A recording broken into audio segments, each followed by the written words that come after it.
നീ ഇന്ന് ശബ്ദമില്ലാതെ പോരാടുന്നുണ്ടോ? ആരും ശ്രദ്ധിക്കാത്ത വേദനയുമായി നിശബ്ദമായി സഹിക്കുന്നുണ്ടോ? ഓർക്കുക, നിശബ്ദരായ ആളുകളാണ് പിന്നീട് ലോകം കേൾക്കുന്ന ശബ്ദമാകുന്നത്. ഒരുപാട് രാത്രികളുണ്ടാകും നീ ഉറങ്ങാതെ ചിന്തിക്കുന്ന എന്തിനാണ് ഞാനിങ്ങനെ എന്ന്. ആരും കാണാത്ത കണ്ണീർ, ആരും കേൾക്കാത്ത പ്രാർത്ഥനകൾ, ഇവയാണ് നിന്റെ യഥാർത്ഥ ശക്തി. നിനക്കറിയാമോ, വിജയം വരുമ്പോൾ അത് ആരോടും അനുമതി ചോദിക്കില്ല. ഇന്ന് നിന്നെ അവഗണിക്കുന്നവർ നാളെ നിന്റെ വിജയം കണ്ടാൽ നിശബ്ദരാകും. കാരണം വിജയം വിവാദമല്ല, ഉത്തരമാണ്. നിനക്കൊരു കാര്യം മാത്രം ചെയ്യണം: സ്വയം ഉപേക്ഷിക്കാതിരിക്കുക. ലോകം നിന്നെ വിലയിരുത്തും, പക്ഷേ നിന്റെ ഡെസ്റ്റിനി ലോകം എഴുതുന്നില്ല. നിന്റെ ശീലങ്ങൾ, നിന്റെ കഠിനാധ്വാനം, അവയാണ് നിന്റെ ഭാഗ്യം. ഇന്ന് നീ ഒറ്റയ്ക്കാണെങ്കിൽ ഭയപ്പെടണ്ട.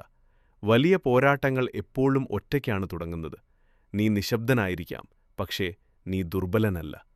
ഈ വാക്കുകൾ നിന്റെ മനസ്സിൽ തട്ടിയെങ്കിൽ ലൈക്ക് ചെയ്യൂ, ഷെയർ ചെയ്യൂ, സബ്സ്ക്രൈബ് ചെയ്യൂ.